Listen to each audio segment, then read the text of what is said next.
कैसे हो रतन? जी अच्छा हूँ। रतन कौन है? भूतनाथ बाबू आए हैं।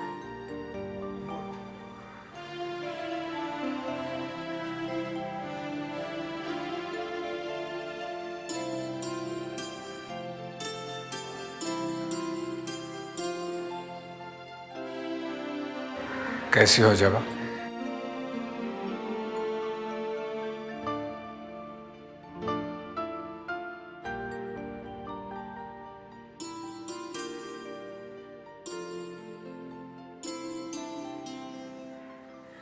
क्या बात है जबा? मुझे आपसे ये उम्मीद नहीं थी। मैं समझा नहीं। आइए मेरे साथ।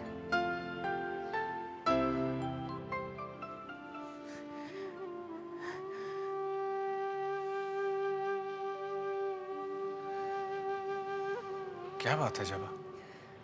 नन्हीलाल को आपने हमारे घर पे क्यों भेजा? नन्हीलाल? हाँ, आप ही का नाम लेकर वो इस घर में घुस सका, वरना मैं तो उसे दरवाजे से भगा देती। मेरा यकीन करो। यकीन तो मुझे नहीं हो रहा है। नन्हीलाल जैसा आदमी आपका दोस्त है? बैंक के नाम से वो हमें ठगना चाहता है। ब्रह्म समाज की किसी भी लड़की की मर्यादा नहीं रखी उसने, किसी का विश्वास नहीं जीत पाया। आज अमीर हो गया तो क्या समझता है हम भी वैसे ही हैं। हमारी शिक्षा दीक्षा अलग है। हम मनुष्य को रुपयों से नहीं तोलते। मैं सच कह रहा हूँ जबा, मैंने उसे नहीं भेजा। पहले मुझे ये बताओ कि उसने यहाँ आकर तुमसे क्या कहा? 2 दिन पहले आया और कहने लगा, कैसी हो जबा, तुम तो हमें भूल ही गई, हम तो पुराने दोस्त थे। फिर मैंने कहा कि दोस्त थे, है तो नहीं। तुमने उसे कहा नहीं कि दोस्त के बाद इतने दिनों बाद कैसे आई? नहीं, मैंने सिर्फ उसके आने का उद्देश्य पूछा तो कहने लगा, नाराज क्यों हो रही हो? भूतनाथ से तुम्हारे बारे में पता चला और ये भी पता चला कि तुम्हारे पास बहुत पैसे हैं। जबा मैंने उसे कहा जरूर, लेकिन मेरा मतलब ये नहीं था। मैं जानती हूँ, मैं जानती हूँ तुम्हारा वो मतलब नहीं था। मैंने तो साफ साफ कह दिया, वो पैसे मेरे नहीं है, पिताजी के हैं। और पिताजी का जो फैसला होगा वो मैं तुम्हें साफ साफ सुना रही हूँ। पिताजी तुम्हारे बैंक में पैसे कभी नहीं रखेंगे। ये तुमने अच्छा किया जबा, वरना वो तो। मैं उसकी फितरत अच्छी तरह से जानती हूँ। कहने लगा, एक बार फिर सोच लो। मैंने तो कह दिया, मेरा फैसला अटल है, तुम जा सकते हो। नन्हीलाल के साथ बैंक को लेकर बात हुई थी जरूर, लेकिन मैंने उसे कहा था कि पहले मैं बात करूंगा। पता नहीं सुवेने बाबू राजी होंगे या नहीं, लेकिन वो खुद यहाँ चला आया। मैं समझती हूँ तुमने ऐसा कुछ सोच कर नहीं कहा होगा, लेकिन जरा सोचो, अगर पिताजी ये सब सुनते तो तुम्हारे बारे में क्या सोचते? जवाब, मैं बहुत शर्मिंदा हूं और तुम्हारा एहसानमंद भी हूं कि तुमने सुवेने बाबू से बात छुपा कर रखी, वरना मैं जिंदगी भर के लिए उनसे नजरें नहीं मिला पाता।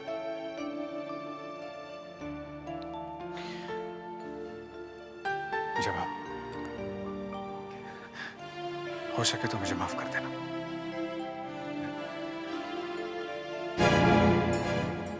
जबा, भूतनाथ बाबू, कैसे हैं आप? जी ठीक हूं।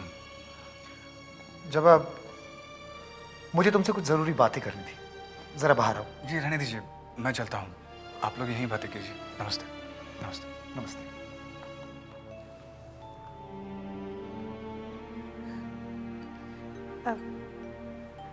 आप कुछ कहना चाहते थे? हाँ जबा, वो जबा, माँ ने कहा है शादी का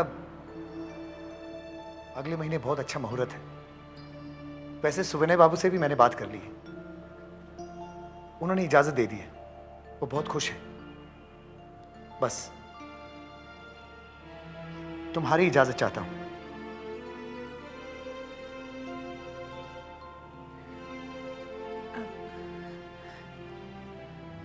पिताजी ने जब इजाजत दे दी तब मैं क्या कह सकती हूँ। पिताजी की खुशी में ही नया घाट का काफिला और यहाँ से आते हुए जो काली मंदिर देख रहा हूँ, इस काली मंदिर से काफिला दाहिनी ओर मुड़ेगा। दाहिनी ओर मुड़ के इस रास्ते से होते हुए यहाँ से आके फिर यहाँ दाहिनी ओर मुड़ेगा और फिर बाएं जाके काफिला यहाँ है। ये जो नया डाक बंगला है, नया लाट यहीं आकर ठहरेगा। अब काफिला चूंकि यहाँ से गुजरेगा इस काली मंदिर के पास से, तो शिव प्रसाद तुम ये जो मीनार है ना, इस मीनार के दरवाजे के पास यहाँ छिपे और काफिला नजर आते ही तुम इशारा करोगे कोयल की आवाज़ में, और वो इशारा होगा निवारण के लिए। निवारण तुम यहाँ छिपे रहो इन झाड़ियों के पास। इशारा पाते ही तुम चौकन्ने हो जाओ, ठीक है ना? जी भैया। क्यों कदम, ठीक है ना? काफिले को यहाँ से यहाँ आने में कम से कम 5 मिनट लगेंगे। निवारण, काफिला यहाँ आते ही तुम बॉम्ब सीधे लाट की मोटर गाड़ी पर फेंकोगे। जी भैया। और उसके बाद पीछे की ओर भागो इस रास्ते। यहाँ इस मोड़ पर एक घोड़ा गाड़ी तैयार खड़ी रहेगी जिसमें ब्रजेश और राकेश मौजूद रहेंगे। उसके बाद क्या करना है तुम्हें अच्छी तरह से। इस हमले में अगर नया लाट मारा जाता है तो यकीन मानो अंग्रेजों पर ही हमारी अब तक की सबसे बड़ी कामयाबी। हम जरूर कामयाब होंगे प्रजू भैया। नए लाट को यहाँ उसकी मौत ही खिंच कर ला रही है।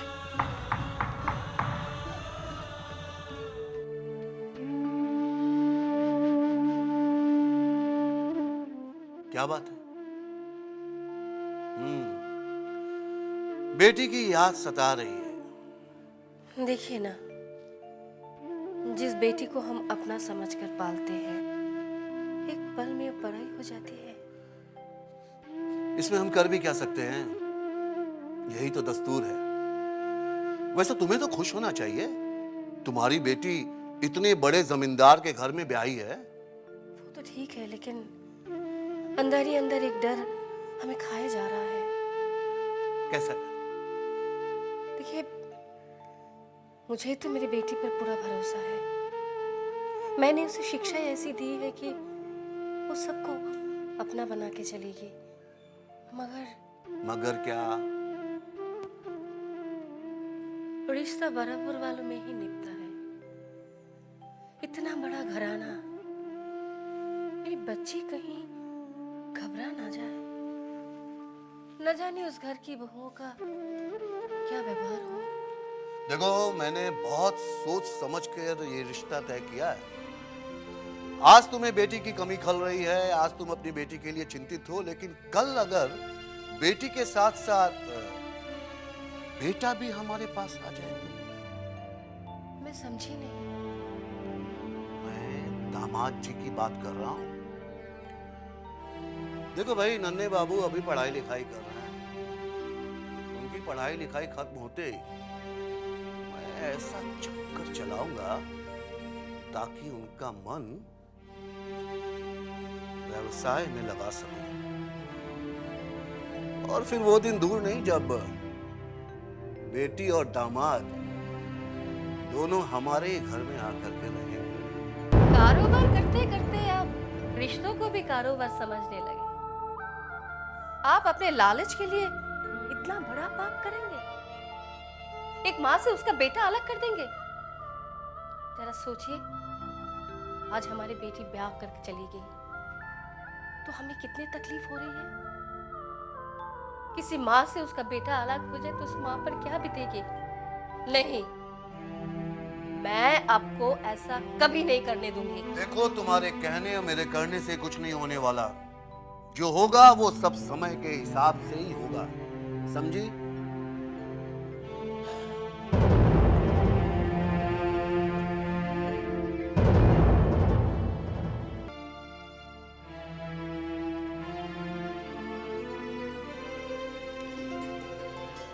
प्रणाम मछली बाबू।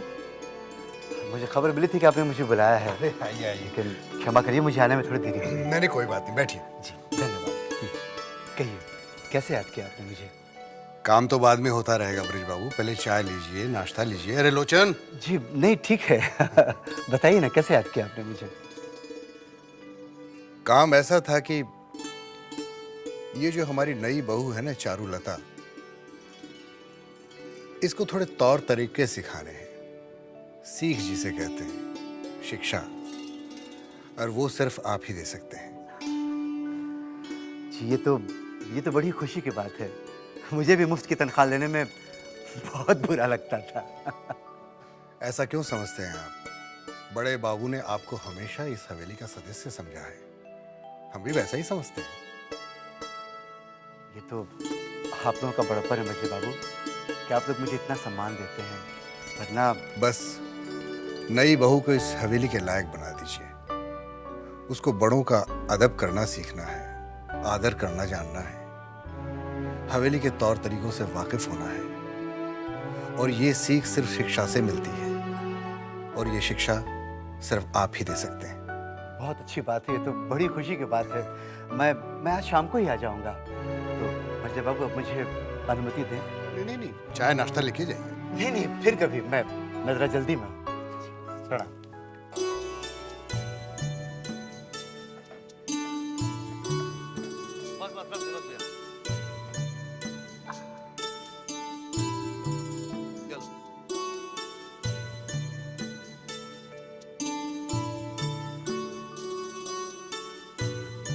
आइए आबू जी, आइए। अरे भैरव बाबू, नमस्कार। नमस्कार नमस्कार। मैं क्या देख रहा हूँ? न मोटर गाड़ी, न बग्घी, सीधे हाथ रिक्शे से। ट्राम से आया। हाँ, ट्राम से आया और स्टेशन से फिर रिक्शा कर लिया। रिक्शा कितने पैसे लगे? यहाँ तक आने में 3 पैसे खर्च हो गए, और अगर मोटर गाड़ी से आता तो 10 पैसे तो पेट्रोल के ही लग जाते। चलिए 7 पैसे तो बच गए। बात 7 पैसे बचाने की नहीं है दत्त बाबू, बात है इज्जत की। आप देखिए अब कितनी परेशानी होती होगी ट्राम में सफर करने से, नहीं? और फिर लोगों से सट सट के बैठो, और फिर किसी पहचान वालों ने पहचान लिया तो गई इज्जत। नहीं? अरे मजले बाबू आइए आइए। नमस्कार मजले बाबू। कहिए भैरव बाबू, क्या बातें हो रही थी? वो मजले बाबू ट्राम को लेकर कुछ बातें कर रहा था कि लेकिन हमारे कान तो कुछ इज्जत की बात सुन रहे थे। मैं कह रहा था कि मोटर गाड़ी से आने में इज्जत है, ट्राम से नहीं। आपने मोटर गाड़ी खरीदी मछली बाबू? खरीद ली है, अभी कुछ ही दिनों में विलायत से आ जाएगी। दामाद जी उठ गए क्या? लोचन, जरा देखना तो नन्हे बाबू बैठक में आए कि नहीं। जी हुजूर। आप जाइए। अच्छा जी। पक्का कंजूस है, हाँ? परेशानी उठा लेगा लेकिन 7 पैसे खर्च नहीं कर सकता। दफा कीजिए भैरव बाबू, बड़ी माँ ने बात कही, हमने निभा दी, अब हमें इससे क्या लेना देना। सही कहा। मछली बहू रानी, मछली बहू रानी। अरे बाबा रे, सांस ले ले। अब बोल। वो आ गए। कौन आ गए रे? अरे वही जिनके पुरखे कुछ साल पहले घुटनों तक धोती पहनते थे वो। तो बड़ी दीदी के समधी की बात कर रही है? जी जी। कहाँ है वो? वो अपने दामाद और बेटी के साथ बैठकर खाना फूसी कर रहे। अच्छा।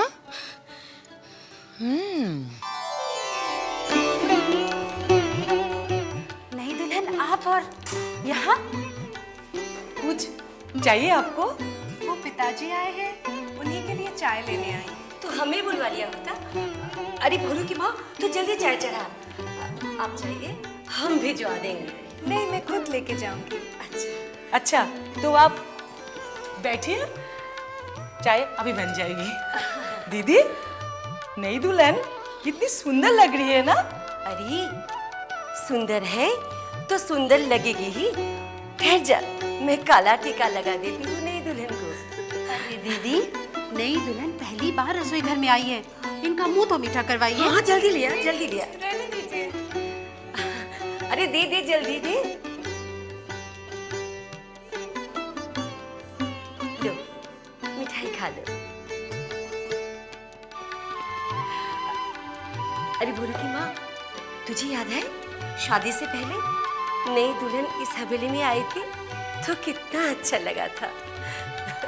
हाँ दीदी, कितना उछल कूद रही थी, है ना? यहाँ से वहां तक पूरे हवेली में दौड़ रही थी।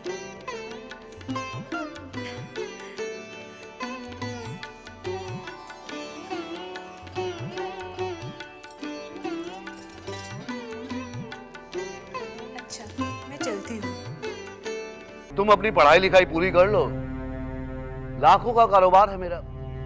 और सच कहूं तो अब उतनी मेहनत होती नहीं है मुझसे, सब कुछ तो तुम्हें ही संभालना है। लीजिए, आपका नाश्ता आ गया।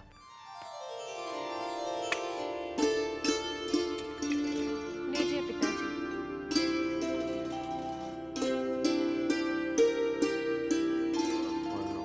मैं कह रहा था कि कोई निजी नौकर नहीं है तुम्हारा? जी था, शशि, मगर मैंने उसे निकाल दिया है। छोटे बाबू का नौकर है ना बंसी, उसका एक भाई है, सोच रहा हूं उसे ही रख लूं। नहीं नहीं, उसे रखने की कोई जरूरत नहीं। मेरा एक वफादार नौकर है काशी, उसका छोटा भाई है, मैं उसे ही भेज दूंगा।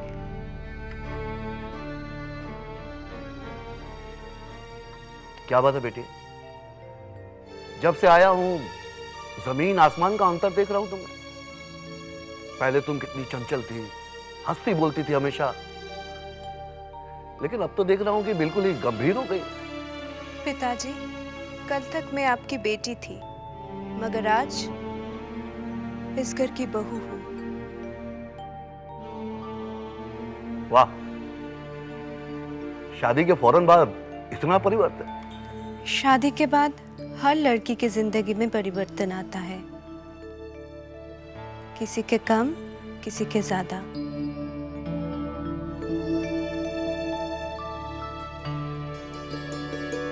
प्रणाम बड़ी माँ। हाँ हाँ ठीक है। ये कौन है तेरे साथ? बड़ी माँ, गिरी को तो नौकरी से निकाल दिया गया है। मझले बाबू ने कहा था एक नई दासी लाने को, सो मैं ले आया हूँ। इसका नाम लक्ष्मी है। प्रणाम बड़ी माँ। ठीक है, अब तू जा।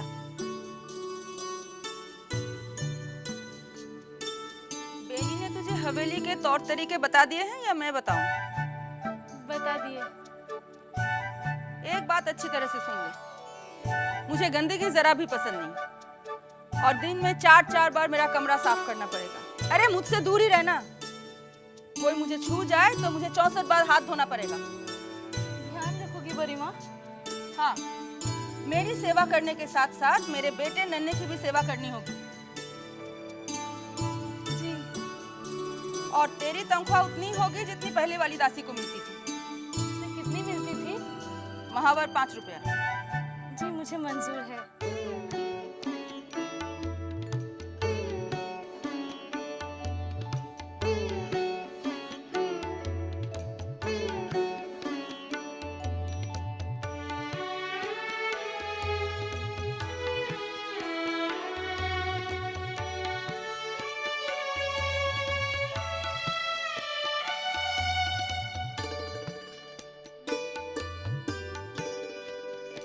अरे मास्टर जी, आप आ गए? हाँ।